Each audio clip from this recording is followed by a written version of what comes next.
Professor, o senhor diria que o Banco Central tem atuado politicamente para sabotar o governo Lula? Ou, no fundo, é só uma crença fundamentalista, ultratécnica e neoliberal que está por trás das ações recentes do Banco Central?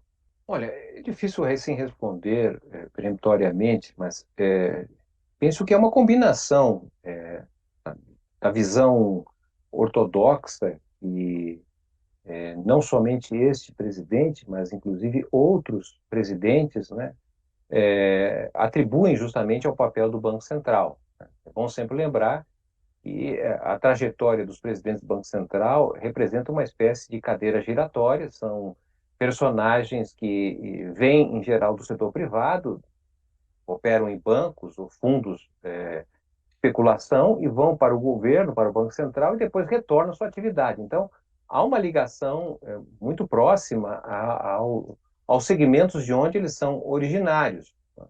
Mas nós não podemos esquecer, não é, que pelo menos há sinais de uma vinculação do atual presidente do Banco Central com o governo anterior. Não é? Ele até mesmo fazia parte de um grupo de WhatsApp da elite dirigente do governo passado. Né? Então, ele que se apresenta como um técnico, decisões técnicas, causa estranheza a sua vinculação tão estreita, a forma com que ele, inclusive, se vestia no dia de votação, etc. Então, há sinais que dão uma espécie de continuidade, não é, do governo anterior no governo atual.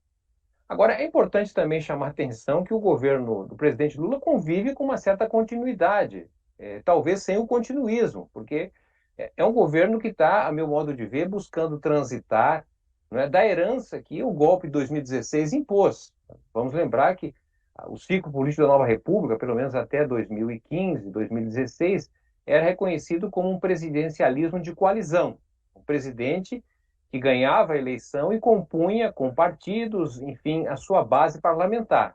O golpe de 2016, na verdade, enfraqueceu, a meu juízo, é claro, o poder executivo do presidente. Ele encolheu o presidente e aumentou o poder legislativo. Né? Eu até diria, ousando, é claro, que há uma espécie de parlamentarismo à brasileira. Né? A lei de teto que foi estabelecida em 2017 é uma lei que foi estabelecida para não ser cumprida, mas o seu descumprimento ele depende, não é, da autorização do parlamento.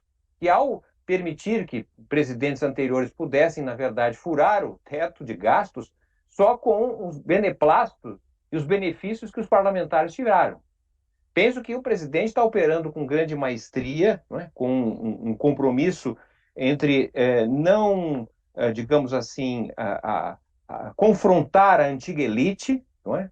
Mas, ao mesmo tempo, criando as condições para poder estabelecer uma nova ordem interna. E isso me parece que foi definido já na PEC que falávamos anteriormente, a PEC da transição, que retirou o teto de gastos como um elemento constitucional e abre a possibilidade de estabelecer minimamente as regras e que sejam regras que dê ao próprio governo alguma estabilidade política, evitando o risco de um impeachment que poderia, como sabemos, já ocorreu com a presidenta Dilma. Então, o presidente Lula não, digamos assim, confrontou a continuidade dos dois, da direção das duas casas do parlamento. Né? Mas me parece que é uma relação de continuidade sem continuismo, apontando justamente para questões essenciais. E justamente por isso eu acredito que a questão dos juros ela é chave, né? Embora o presidente Lula tenha atuado de uma maneira muito mais forte na retórica do que na ação.